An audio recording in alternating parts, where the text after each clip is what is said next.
Sachin, thank you so much for joining us on the Plant Trainers podcast today. Well, Adam and Shoshana, it's a pleasure to be here. I'm so excited to spend this time with you and educate our listeners. We're excited for what you're going to educate us in today, too. I'm really looking forward to it. Before we get into it, is there something today that you're grateful for in this world? Thanks for asking. I appreciate that. Well, I'm really grateful for more time with family. And I just found out my son's going back to school tomorrow. They're opening up the schools again.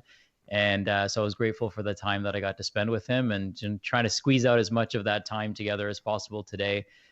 Yesterday, actually, interestingly enough, we were doing some video editing. So I was teaching him how to do video editing and stuff like that. And he sent me his first invoice.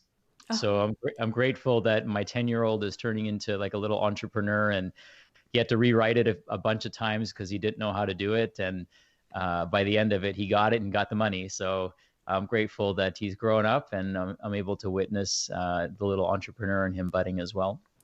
I think so many people are forgetting that moment. All their kids are going to go back to school, and they're like, yes, they're going back to school, but then they're going to realize, oh, I had all that time with them, and now they're back at school. I don't have that time anymore.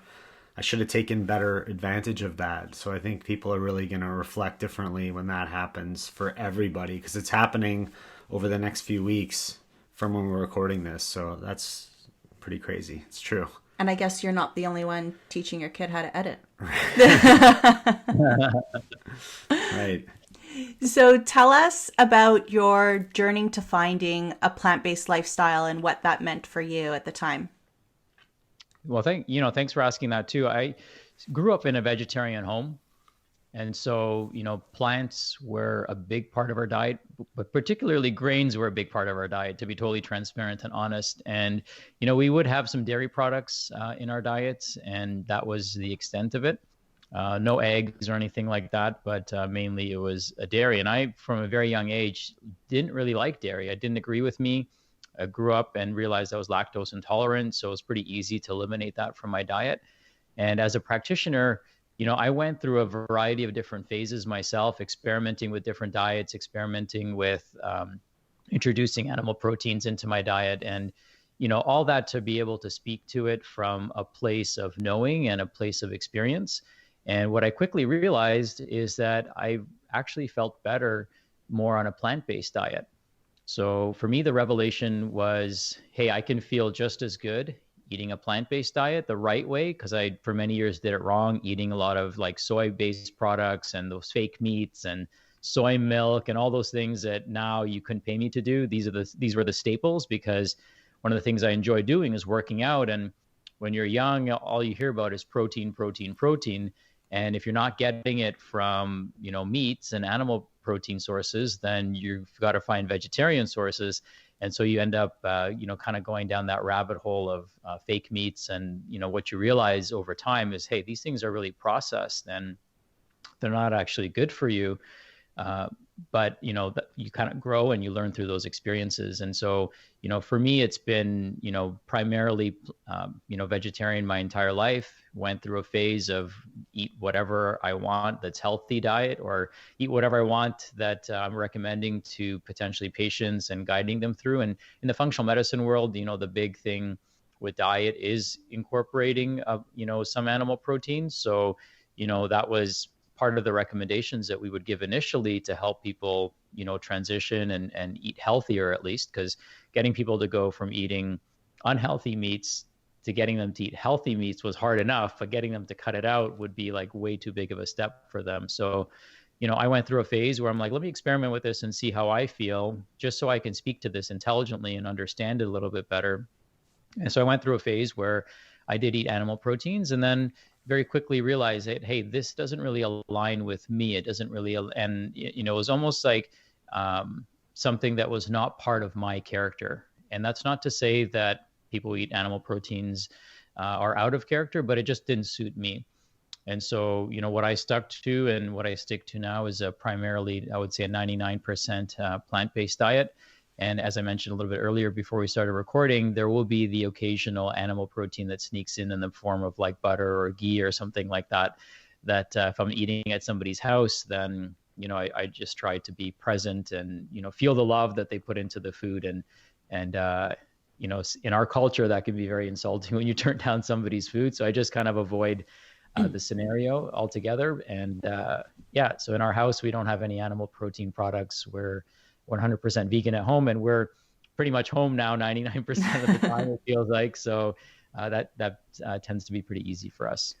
And when you do end up getting that touch of butter or something like that in there, do you feel different from that little bit? Can you feel that difference in your body? I'm going to say no. I don't, and it's so rare that it happens, and it's so infrequent that it happens, and the dosage is usually pretty small. And I think I've built up a lot of reserve and resilience.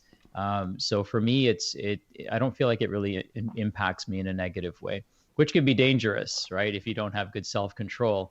But for me, like my family members now, like my immediate family members know that, hey, we avoid dairy and eggs and things like that. So it's been pretty easy and infrequent to get those exposures for me. Yeah, I remember at the beginning, our parents would try so hard, but they would forget. And one ingredient would go in and they would forget, and they go, oh my God, yes, I forgot about eggs. Or, oh, I thought I used the margarine instead of the butter. And, those, or sometimes there can be margarine that does have dairy in it, right? So those small little things kind of slipped up, and then like you see there, all the white drain from their face. So yeah, people do try their best. Absolutely. So I was really, really interested when I was looking on your Instagram. I saw a quote that from you, and I really wanted to have the opportunity to discuss this with you. And it said, if you're trying to beat disease, more likely you're beating up your body in the process. So talk to us a little bit about that. I find it so profound, and really it's about the mindset of how people are going about healing. Yeah, absolutely. Words are everything. It all starts with the words that we use in our mind, and also the words that we articulate. And many of us may not realize this, but the English language is actually very semantically sabotaging. So the words that we think we're using and the way we're using them will actually create sometimes the opposite effect of what we're trying to do. So when somebody comes to us and says, hey, I want to beat this cancer, or I want to beat my diabetes, or I want to, fight this, right? Or there's a war on cancer, or a war on diabetes, or a war on even corona or whatever. And that's really the opposite approach of the body. The body is never at war with itself, right? It's really at war with its environment, or not even at war, but it's intelligently adapting to whatever environment we put it in. And so, instead of trying to beat a condition, understand it and work with your body so that your body is now used as a tool for the healing to take place. All disease is in response to an internal or external environment and emotion and repetition. So it's the things that we do over and over again, the things that we think over and over again are going to be what produce a result for us. So a lot of people will see this, and we'll even hear people say stuff like this, like, I love my kids to death, or I love myself to death. And you see that, right? Like you see what people put in their shopping carts, and yeah, they do love their kids to death. Now, we know what they're trying to say, but what they're actually saying is the opposite of what they're trying to say and the message they're trying to get across. So our mantra is, stop loving yourself to death, love yourself to life. And when we reframe it that way, people really see that. And then they can, whatever health methodology they're using, they view it as an act of self-love. And that really changes the intention that they put into what they're doing. So when they're making food, it's an act of self-love. When they're moving and, moving their beautiful bodies, it's an act of self-love. When they're communicating with other people, it's an act of self-love. All these things now become, present to a different language, a different nomenclature. And again, the body's never trying to fight you. Your body wants to be healthy. It wants nothing else. And it actually takes up a lot of energy and a lot of effort for it to produce disease. But again, the disease is a reaction to the things that we think and say and put in our bodies over and over again, and the emotion we attach to them as well.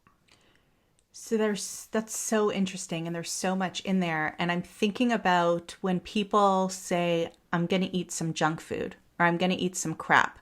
We know it's food that's not what we want to be eating, that it's not part of our normal diet. We know that it's not going to serve our body, but sometimes people want a piece of licorice or, a couple of chips. So do you think that there is a difference in the way people's bodies will react, the way their mentality will change, the way that they might choose to eat or not eat those foods as often if they stopped calling it junk food and stopped calling it crap and giving it those bad words and kind of just calling it as it is? I'm going to have some chips. I'm going to have some piece of cake. Or yesterday I ate way too many chips. Do you think that when we're talking about those foods that aren't serving the body, that could have an impact in the way that we use our vocabulary? Yeah, absolutely. I mean, the intention that we put into anything makes a difference. So, for example, if two people made the exact same meal with the exact same ingredients and infused a different intention into it, you're going to be able to taste the difference, right? When you're really in tune with your body, you can taste the difference. And then this is also another reason why we pray over our food or why we acknowledge our food, is because we can then infuse an intention into it. One of the things that I've learned over the years, kind of studying the human brain and neurotransmitters and things like that, is that most of us will eat junk food if we have other forms of junk coming in, right? So like attracts like. So if we're consuming, junk content, we're more likely to consume junk food because they're just, energetically paired with one another, right? You can't be watching junk on TV and then you're not going to be attracted to eating healthy food, because energetically and vibrationally those things are out of alignment from one another. And I think it's important that we start viewing our bodies as a temple and asking ourselves some important questions, some filtering questions. One of them being, why am I eating this? Right? If you think about consuming empty content, you're going to consume empty calories. And so, what we eat is a fractal representation of other areas of our life, right? So if we're willing to put junk into our bodies, we're probably willing to put junk in our cars, junk in our businesses, junk in our relationships. We're in a sense willing to compromise all areas of our life if we're compromising what's going into our body. And we're inviting more of that to happen as well. I think a lot of people don't pay attention. There's no mindfulness about what they're doing. Such a fast-paced world right now. Everybody's doing things in such a rush, want to hack things. So they don't really take the few minutes that it might take or the seconds that it might take to pay attention to what they're actually putting in their body or they're actually consuming content-wise. So I think that's a really important piece of that as well. Yeah, absolutely. And dopamine is the thing that, these manufacturers are after, right? So, you have scientists that are spending years of their life, the best years of their life, and they're taking all that brain power and trying to figure out, how do we hack into people's dopamine centers, their pleasure centers? And, with that short-term pleasure, oftentimes can come long-term pain and discomfort.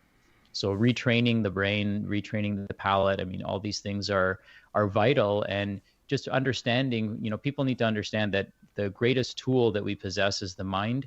And that's what everyone is after, right? So when people are feeding you food, or certain junk foods, for example, they're not after your body; they're after your mind. When you're seeing things on TV, they're not after your wallet; they're after your mind. Like when you see advertisements, because the mind is the most powerful. This is why companies spend billions upon billions of dollars marketing to us, because once we can hijack somebody's mind, then we essentially hijack their entire life. And going back to that intention of creating the food, I mean, we've spoken about this before. When Adam had his tumor and his heart disease and he decided to go completely plant-based, we had some help in the house. It's very expensive for daycare here for 2 children. So instead of sending the kids to daycare, we had help in the house, and she would help with some of the meals as well. So when we stopped buying the meat and she was taking part in the meals with us, and that wasn't her culture, she didn't understand, she didn't want to eat all of these vegan meals, she would prepare the meals and we would kind of feel sick after, and we'd be like, why are we so bloated? Why is our stomach upset? Where like the week before, one of us had prepared the exact same food and we had felt fine. So it's the same ingredients, it's the same house, but the intention, she felt a lot of negativity towards the foods that we were in a way forcing her to eat, right? She was free to leave the house and eat what she wanted, but when she ate with us, those were the meals. And we And we felt that she was also going through a hard time at the time, waiting for her papers to come in to bring her family here. So there was so much negativity there. Have you done any research into writing words into the labels of clothing and how the body reacts? Have you heard about that, and have you researched that at all? Well, I haven't researched that, but I can only imagine, what that does. I've studied Dr. Emoto's work, and, when you can write something on a bottle, for example, like it's really interesting. He did an experiment for those that may not be familiar with this, but he put rice in 3 different containers. And on one container, they wrote hate. On the other one, they wrote love. And the third one, they completely ignored. And so now what they did is they tracked to see which container of rice spoiled the fastest. And most people might think it was the hate, but it was the one that was actually ignored spoiled the fastest. So even negative attention is better than no attention, for example, and positive attention obviously had the most positive outcome. So we have something called intention jars. I actually have one here. I put a lot of my stuff in it, so you can see that there's positive words that have been infused into here. And these are all my pens that I write with. So, there's positivity that's being infused into the pen. So when I'm taking notes, when I'm writing a letter to somebody, a thank you card, birthday card, it's being infused with that intention. I drink out of these jars in the morning. So every morning and evening, I pause and I pay attention to the jar and infuse that intention into my body. Our spices and things like that are stored in these jars as well. I'll have to send you a set. And basically kind of piggybacks after Dr. Emoto's work. And most of the clothing I wear is Lululemon. And one of the things that you'll notice on the inside labels on the bottom of your shirts, there's actually some motivational words in there. And I'm wondering if they're hip to that knowledge that, words infused into anything. And it's really not just a word, but it's the intention, right? It's the intention is what amplifies the word, if you will. So if we put the words on the bottle, but then ignore them, right, it's the same thing as ignoring it. Whereas if we then use that as a way of reminding us and infusing that intention into what we do, then I feel like it could be a very powerful tool. But I haven't studied the clothing, but I can only imagine piggybacking off of some of the other work that's being done out there, that it would probably be very, very powerful. Super interesting. Yeah, Ask Adam what I'm going to do when we get off this call. I love that I'm going to run around with a Sharpie. Yeah, I love that approach. It's such a great idea. And it really is another tool to help the body heal itself. And we mentioned earlier that the body is really designed to take care of itself and heal itself. But there's so many external factors that are contributing to disease. And we know you have some principles that you wanted to share with us today in helping our bodies heal well. So let's go through some of those principles if we can. Yeah, absolutely. So, my wife and I work together, and what we do is we help people using lifestyle principles. So our current medical system, just to give context to people, is really an 80-20 split where the patient does 20% of the work, the doctor, the physician, the practitioner ends up doing 80% of the work, which is, creating a diagnosis, doing the blood work, interpreting, giving some guidelines, and then the patient may or may not follow. And we feel like that's a really failing model because the onus and responsibility is delegated to the practitioner when in reality it should be delegated back to the patient themselves. And our mantra is that the doctor of the future is actually the patient. And that's the only solution that we have to our healthcare crisis. It's not more doctors, it's not more labs, it's not making it free. Like, people get excited because we have free healthcare, but what do we have free access to, right? It's like having free access to a bad mechanic, right, who never fixes your car. And if you took a healthy person through the medical system, you would actually make them sicker. So there's nothing in that system that makes a healthy person healthy. It actually makes a healthy person unwell. So how can it make an unwell person healthy? It truly can't, right? You just reach a ceiling of how much your health can improve under that model of care. So our philosophy is, how do we decentralize and democratize health, and how do we put it back into people's homes? And what we realize is that none of this is taught in school. And, it has to be intentional, right? So there's 3 things that we believe are left out of our school system. One is finances. Any meaningful knowledge around finances is not there. The second one is how to grow your own food. Because if I don't teach you how to grow your own food, or if I don't teach you what real food is, I can feed you garbage and you're going to be lining up with a whole grocery cart full of junk because you don't know what real food is, thinking you're nourishing your body. And then using this reductionistic model of a food label, thinking that that represents everything that food is. We kind of don't realize that food is 5-dimensional, right? There's an emotional component to the food. There's a nutritional component to the food. There's an energetic, spiritual component to the food. So food has multiple dimensions to it, and we can't reduce it down to a food label.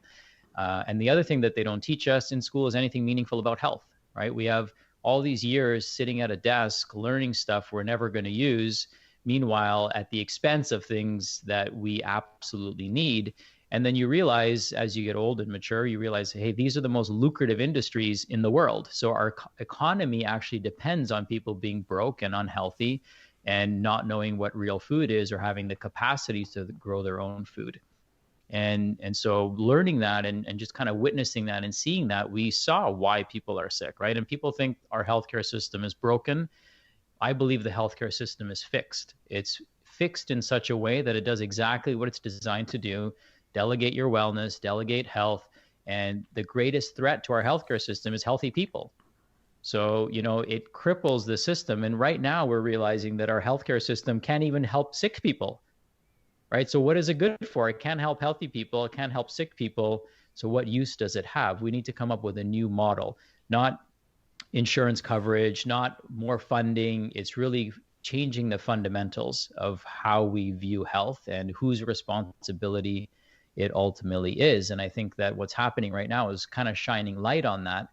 And, the people that don't have confidence and certainty or any awareness of how their body works are being very easily manipulated and put into a state of fear, which puts our amygdala in a state of, just being sympathetic dominant. And when we're sympathetic dominant, we're always then looking to outsource and delegate all the thinking, because when we're sympathetic dominant, we're in our reptilian brain, not in our prefrontal cortex, which is what separates us from all the other animals on the planet.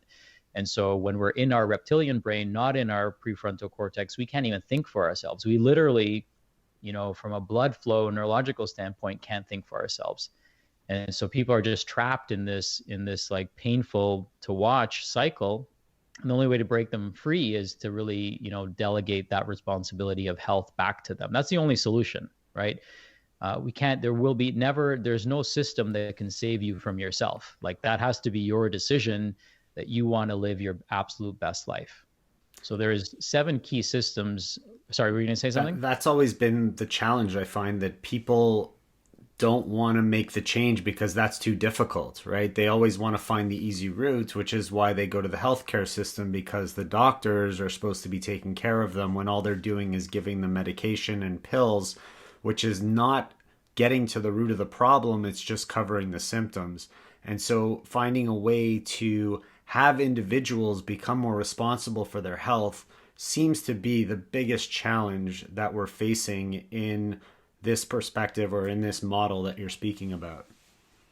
Yeah, I appreciate you saying that. And it's been my experience that when people pay, they pay attention.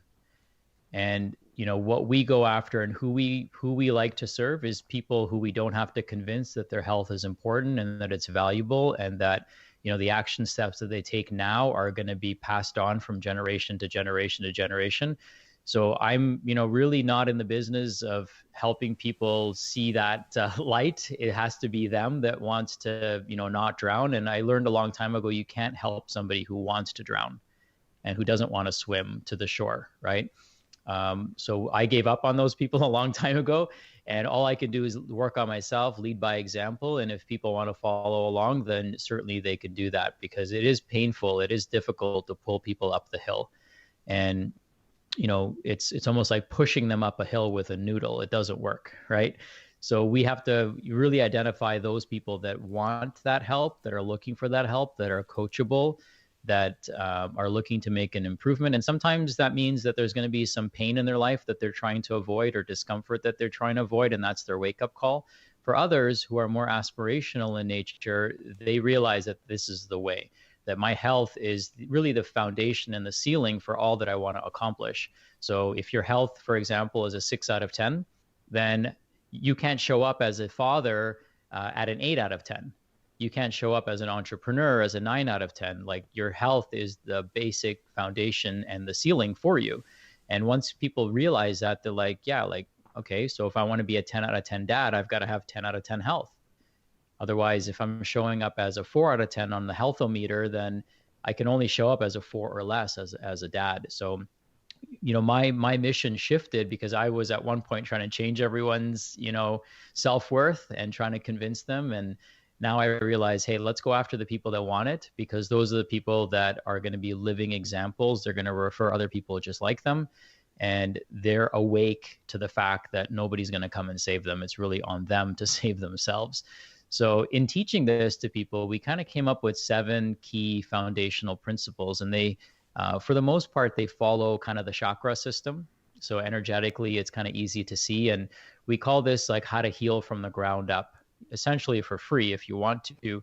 But coaching helps you accelerate that growth faster, right? Just like anything, I can get really good at taking a jump shot, but it might take me a million jump shots to figure it out, versus having a coach can see my mechanics and help me figure it out way sooner so that I can accelerate my growth faster. So, kind of focusing on these 7, and maybe we can cover a few bonus ones. The first one is rest and recovery.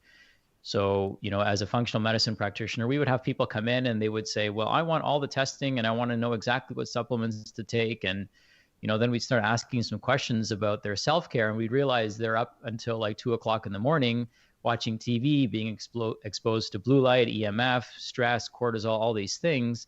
And so the rest and recovery was off. And I feel that rest and recovery is not necessarily sexy, but it is the lowest hanging fruit. I mean, all you got to do is close your eyes and go to bed. I mean, how much easier can it get, right? It can be sexy. It certainly can be. I mean, we show up better, right, as partners and, contributors to society when we're rested and recovered. And, there's a reason that we're supposed to be resting and recovering for at least a third of our life. I mean, that's how important it is. And it's overlooked, in our Western culture, rest and recovery is a sign of weakness, right? When I tell people I go to bed at, 9:00, sometimes it raises eyebrows because they're like, oh my God, like that's when I'm watching TV, or that's when I'm winding down. That's when I'm doing other things that are probably too stimulating. So we need that rest and recovery. It's the domino that knocks down the other dominoes. The next one is community. And, having that satsang, which is your fellowship of truth seekers, a like-minded community that's supportive of your goals and wants you to win, is very important. If you're eating healthy and your community is ridiculing you, then that's the wrong community, right? If you're eating that salad, or if you're eating nutritiously and people are kind of mocking you, or, making you feel uncomfortable about it and bringing their own insecurities into your health journey, then that's not the right community for you. Okay. The next one is a narrowed feeding window.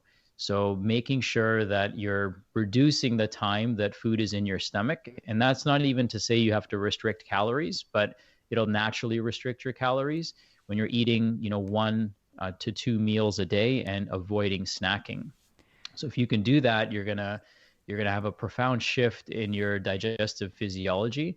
And there's 5 principles when it comes to eating healthy. So when you are eating, you want to make sure you're following these 5 principles. The first one is to choose foods that, help you become who you want to become. So choosing foods that are right for your body, and then also choosing how you want to feel about that food. So if somebody's eating a salad and viewing it as punishment, then they will change the vibrational frequency of their physiology and of the food. I mean, we have that capacity as human beings to do that. That's what, again, our brain is the most powerful instrument in the entire known universe. And so it can change, and it does change, the frequency of things around us, including other people. So the first one is choose how you feel about what you're eating and choose the right foods. The second one is to chew your food. We find that most people, especially if you're eating plant-based foods, it's very important that you chew your food, because that breaks open the cell wall, which is made up of cellulose. And we human beings lack the enzyme cellulase to actually digest through the cell wall. So if you don't chew your salad, you're going to poop your salad and you're not going to get the nutrition out of it. The next one is to chill. So being in a chilled out state and, being in a state of what we call parasympathetic state is very important. And then cherish, which is to be grateful for all the steps that went into that food preparation, not just the person that, put the final touches on it and plated the food for you, but the people that grew the food, the people that nurtured that seed and raised that plant and harvested it and shipped it out to you. There's a lot of people involved in that process, and just kind of acknowledging that journey of that food is very important. The last one is to check. So you should be checking your stool daily, just for any visual changes, anything that, any undigested food, things like that you want to pay attention to. And then annually is probably good to get a stool test just to make sure you're not picking up any parasites, bugs, stealth infections that are disrupting your gut microbiome.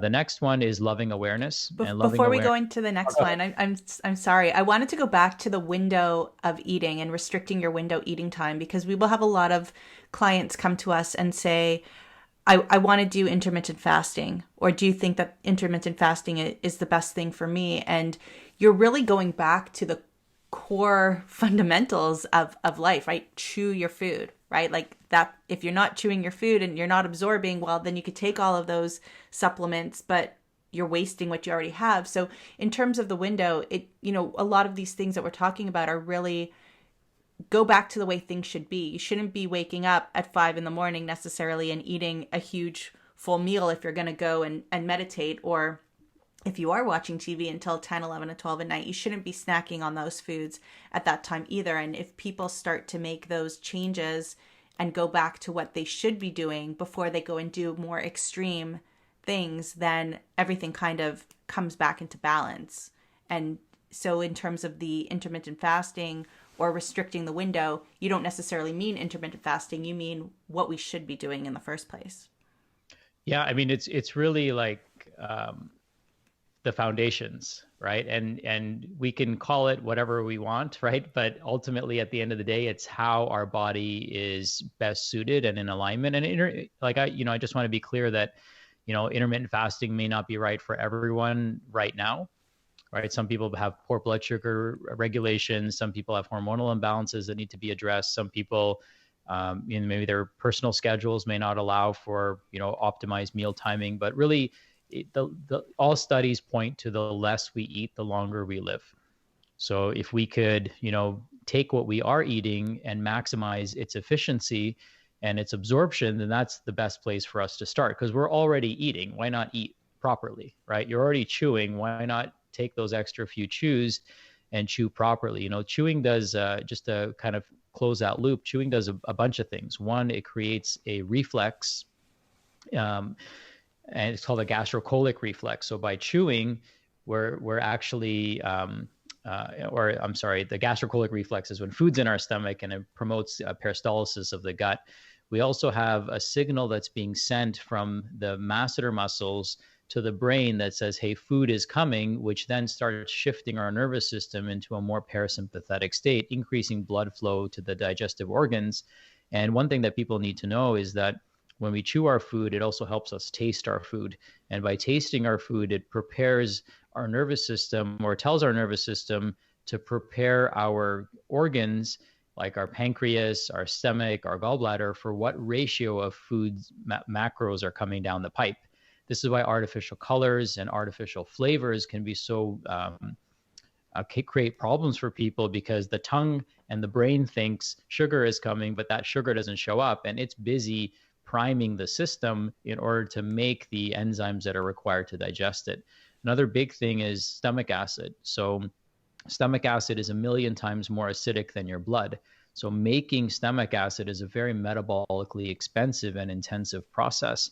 And so by chewing our food, we're actually allowing our stomach, we're signaling to our stomach to increase secretions so that it can increase hydrochloric acid production. And that acid is going to then kill bacteria, parasites, and then further help us digest our proteins and break down those proteins into amino acids. So if you're eating a plant-based diet, then chewing is like so important. It's such a low-hanging fruit, because if you don't chew your food, then the food's going to pass right through you. All that nutrition is gone, and the ability for you to assimilate proteins is going to be diminished as well. So these are all like really simple considerations, but most people, people come to us and like, I tried this diet, this diet, this diet. I'm like, have you tried chewing your food? And they're like, no, nobody's told me that. And I'm like, okay, well, let's start there, because you're already eating. Let's just improve and optimize that process. We don't want you to do anything new. We want you to be intentional with the things that you're already doing. Yeah, I was told actually 3 months ago that I wasn't chewing my food. And I'm like, of course I'm chewing my food. And then I went back and I paid closer attention and I realized, sure, I'm taking 5 chews, but then I'm swallowing it down because I was rushing. I was rushing to get to other things. And I'm like, okay, if I could finish this food in 5 minutes instead of 15 minutes, then I've got an extra 10 minutes to go for a walk first or go get back to work or check on the kids. Fast paced. And it was that fast paced life was causing me to not chew my food. And she was able to see that in my tongue. Right. And it was so interesting. So you're talking to me right now. You're talking to me, but I've made a huge effort to sit down and take some breaths and definitely make sure that my food is chewed before it's swallowed, not just 5 times. I noticed Adam's wearing some bracelets. So one of the things that you can do with your crystal bracelets is you can take it off while you're eating and then just count 1 bead per bite. So that way it's kind of bringing you into that intention. And usually most bracelets are going to have about 20 beads on them. So depending on the size of the crystal, but usually if you go around twice, then that's like 1 bite. Wow, that's going to take forever for me to eat now. Yeah, you should always be the last person up. Like when I speak at conferences, like I talk about this like really simple concept, and then you see like people will come up to me afterwards and be like, yes, I won. I was the last person done eating my meal. and that's how it should be, right? So think about cultures where it takes like 2 hours for a meal, right? So in our Western culture, it's really that intentionality of eating. Even if we were not to change our diet whatsoever, even if we were still eating like, let's say, hamburgers and fries, but being intentional, eating that food is going to set you up for, intestinal success, so to speak. So one thing, you mentioned is that, you're more intentional with your food, but you have to remember with your chewing, but you have to remember that the digestive process is just starting. It's kind of like a car wash, right? So there's several steps in a car wash, and each step depends on the previous step being done. And you can't go backwards, right? So your stomach doesn't have teeth. So it can't physically digest food. It has to enzymatically digest food. So that's why chewing is super important. Your small intestine doesn't have acid, right? So the enzymes are alkaline that are going to help you digest your carbohydrates, and then your bile, the only place you secrete bile is, through the gallbladder and liver, and that happens further down. So each step is very, very critical and important. And so just remember that first bite we took, it's going to take about 2 hours for it to get through the system. So if we go from intentional eating and then right into a stressful situation, that digestive process is still taking place. And when we're under stress, you have an 80% decrease of blood flow to the digestive organs. So, where we send flow is where we send function. So the intention should not be to, and not that you're doing this necessarily, but for the listeners, the intention shouldn't be, okay, I'm going to be really intentional with my meal. And then as soon as I put my meal away, I'm going to go into a stressful situation, because it's going to take another 2 hours for that last bite to work its way through the digestive organs before, and all those nutrients and macros are going to be broken down and assimilated. So our daughter's going to be excited because she's always the last one up from the table. We're halfway cleaned up and she's still eating. So she'll be excited to hear that she's winning. And I guess, when you look at Middle Eastern countries and, some of the hotter countries, even Mexico, where you have that siesta, right? So you go and you have off from 12 to 3. So you take your time eating your meal, and then you go and you have some relaxing time before you need to go back to work. That seems extremely connected right now for me. Yeah, it's so interesting, because in our Western culture, that would be viewed as laziness, right? Yeah. And if we look at physiology, it's actually a form of aligning with your physiology, because if I'm out and about, let's say I have my meal and then I'm out and about, I'm walking, I'm doing all these things, moving around. Well, I'm sending now blood to my arms and legs. So the blood that was going to my trunk organs is now going to my arms and legs, because when we're in a sympathetic or more cortisol driven state, which is pretty much our lives, right? Unless we're like at rest, then we're shunting blood away from the core organs. So like really interesting fun fact I learned is that At rest, 50% of your blood flow goes to your liver and kidneys. So half of your blood goes to your liver and kidneys when you're at rest. When you're in fight or flight, only 5% of your blood goes to your liver and kidneys. So when people are on detox programs and they're trying to improve their health, they want to take all these shakes and pills and potions, but if they're not parasympathetic by their physiological state, then they're going to be not sending blood to those organs. So it's like they're watering the grass in the front, expecting the grass in the backyard to start growing, right? It just doesn't make sense. We've got to shift where we're sending blood, because that's where we'll send more function. So, and that kind of brings me to the next point, which is loving awareness. And loving awareness is really about loving ourselves, creating a life that we love, creating a heart center that emanates positivity. And that could be through mindfulness, through meditation. We do something called heart math training with our clients. So we teach them how to use their breath to align their brain and their heart and get into a state of coherence. And when they're in that state of coherence, all of their healing systems in their body turn on. So if we look at where blood flow goes under times of stress, it goes to the arms and legs. And what that means is it takes blood away from the trunk organs. And if you look at most chronic diseases develop in the trunk organs. And it's because there isn't that nutrient exchange, that oxygenation, that blood flow and lymphatic drainage that's taking place in those organ systems. So by teaching people how to breathe, we're able to move lymph. So the biggest lymph nodes in our body are actually underneath our diaphragm. And so if people are constantly taking shallow breaths, it's going to create toxic sludge accumulating in their body. We produce 12 liters of lymph every single day. And that's where most chronic health challenges start, is if we can't move this waste. So teaching people how to breathe gets them into a more coherent state, shifts their physiology to be more parasympathetic. And now they have a tool that they can bring into their awareness at any given moment. We talk about things like mouth taping at night to help increase nitric oxide production. We talk about, we can actually have psychedelic breakthrough experiences with people using appropriate cadences and types of breathing techniques. And then we can measure it. So we have something called a heart math that our clients use, where they can actually get instantaneous feedback. So there's this feedback loop, so they can see how their breath is actually changing their physiology. So loving awareness is a big part of what we teach. The next one is joyful movement. And joyful movement is doing things you love, moving in a way that excites you as opposed to a way that you dread. So some people are going to be like, well, I hate going to the gym. Well, okay, well, that's okay. Don't go to the gym. I love going to the gym, right? And I actually miss it right now because of everything that's going on. And some people love yoga. Some people love, find what you love, find what you look forward to instead of something that you dread, because the anxiety of, oh my God, I got to go to the gym at 6 o'clock today, that puts you in that sympathetic dominant state, right? It changes your physiology. A lot of people we find nowadays are, because they're already sympathetic dominant, too much exercise can actually make them even more sympathetic dominant and actually have a negative effect on their health. So we find that less is more. Oftentimes, especially focusing on rest, recovery, reducing calorie intake, really getting into that parasympathetic healing regenerative state, really amplifies the ability for somebody to heal. So we like things like restorative yoga.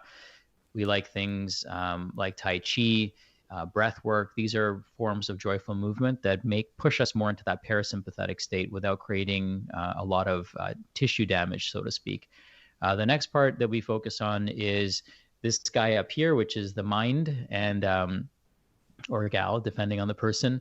And we also focus on hormones. So the two biggest and maybe the one most important hormone is cortisol. Cortisol's main function in our physiology is to actually raise blood sugar. So it's not a stress hormone, it's a blood sugar raising hormone. And the implications of that are quite huge, because that leads to something called insulin resistance if our cortisol is high all the time. And that insulin resistance then leads to, swinging of all kinds of different hormones. So if I had to pick one hormone or one thing to measure, it would be blood sugar. So one thing we have people do is actually wear a continuous glucose monitor, which they're available over the counter now. Wear one for a couple of weeks, and you can gamify the process of balancing your blood sugar. And in a short period of time, people can see, what emotional states affect their blood sugar, what exercises and movement patterns affect their blood sugar, and how they do, how sleep affects their blood sugar. And if we can get blood sugar balanced, then we start balancing naturally all the other hormones. So cortisol is that one domino, and blood sugar is one way to measure cortisol in a non-invasive way.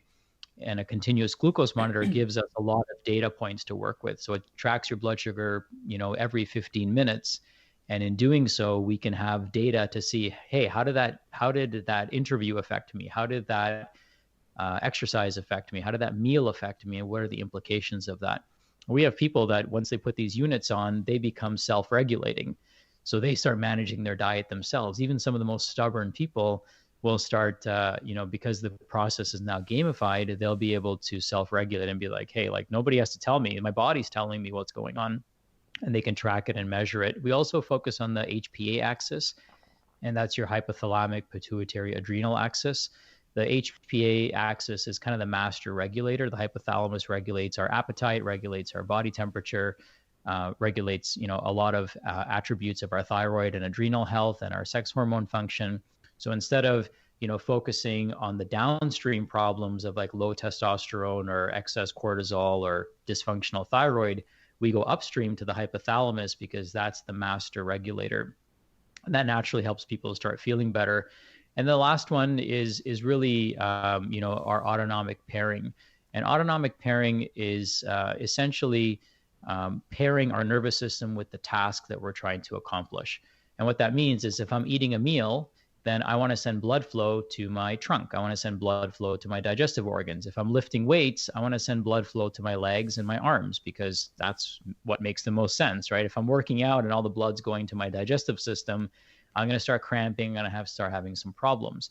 And this is very important. So if I want to enhance and promote my creativity, then I can do certain types of modalities and breath work to get to that state. If I want to improve my digestion, there's things I can do to be intentional to pair my nervous system with what I'm trying to accomplish. If, for example, if you're trying to do some creative work, but you're in a stressful state, then you're not going to be very creative because you're not accessing that aspect of your brain. You're accessing the part of your brain that makes you reactionary, right? So when we're in stress, which a lot of people might be these days, then our brain is primed to be reactive. So if a lion walks into this room, I want my brain to be reactive. I don't want to overthink the situation. Like, how old is a lion? Did it, and draw out a master plan of how I'm going to escape. I just want to be able to get away as quickly as possible without having to overthink it. So we have this mechanism that is primed for survival. But if we stay in that state, then it's choking out our creativity. And our creativity happens when we're in a parasympathetic state. There's so much good information there. There's so much to go on, and everything makes sense. Everything's going back to the root cause, right? Why use something external when you can adjust what you're doing already and make it all function properly? So for people who are their adrenals and their cortisol levels are going way up right now, trying to say, oh my God, how am I going to do all this at once? Where's the one spot that you recommend that people start with today? Well, I would say go to bed early. That's like, that sets the stage for everything else. And you can start shifting your bedtime 15 minutes. It doesn't have to be dramatic or drastic. But I would say that rest and recovery is the lowest hanging fruit, because that puts us in a better place to wake up tomorrow feeling more energized and more inspired and have our neurotransmitters firing properly. The brain actually goes through a little car wash every night when we go to bed. And if we're not allowing that to happen because we're eating too late at night or we're going to bed too late at night, then we're not going to feel focused and we're not going to feel our absolute best. Now, I'm not saying that I'm perfect. I hope that that's not coming across here, but there are tools that we can use to track our activity and our sleep. So I wear something called an Oura Ring. And this is something that we also give to our clients now because it helps them self-monitor, helps them become self-aware. Kind of like, in Terminator 2, when Skynet becomes self-aware, it's really our turn to become self-aware. And there's wearable technology that's really affordable. There's ways to kind of gamify this process because our brain works really well at gamification. And really, we have to buy into this idea that nobody's going to save us unless we're willing to save ourselves, right? If somebody's drowning and they want to be saved, it's easy. It's not easy, but it's easier to save them. But if they want to drown, then it's like almost impossible, right? So we have to be very mindful ourselves of which category we want to fall into. Are we that person that wants to be helped and served? Because there's so many people like yourselves, like myself, like the practitioners that we coach that want to help people. And there's certainly an uprising and a movement there that's taking place. So it's easier than ever now to get the help that you're looking for, as long as you're coachable and teachable. And there's a key distinction there. So teachability is the willingness to learn, right? And I think that a lot of people these days are willing to learn, but coachability is a willingness to receive and actually take feedback and then do something about it. Okay. So, sorry, were you going to say something, Adam? No, I thought you were done, but go ahead. You could finish. No, I was going to say that those two factors are really important. Is what's the coachability and teachability index of myself if I'm willing to grow and expand and do something a little bit different. So the lowest hanging fruit is sleep. I mean, there's three really low hanging fruits that don't cost you anything. And really everything we talked about today, unless you buy the tools, doesn't really cost you anything. The first one is sleep, right? So if we look at children when they don't feel well, there's three things that they naturally instinctually do. And then as adults, we kind of override that system. So the first one is sleep, right? So close your eyes, take a nap, put that in part of your day if you need it. It's okay to rest as much as you need to, especially in the winter. The days are much shorter. And if you study nature and follow it as a guide, then most animals are waking up with the sun, right?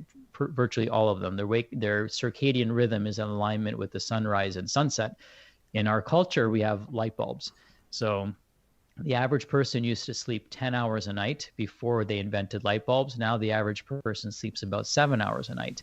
And those 3 hours aren't filled with yoga and meditation and drum circles and chanting and stuff like that. It's filled with more stress. It's filled with more sympathetic dominant activities.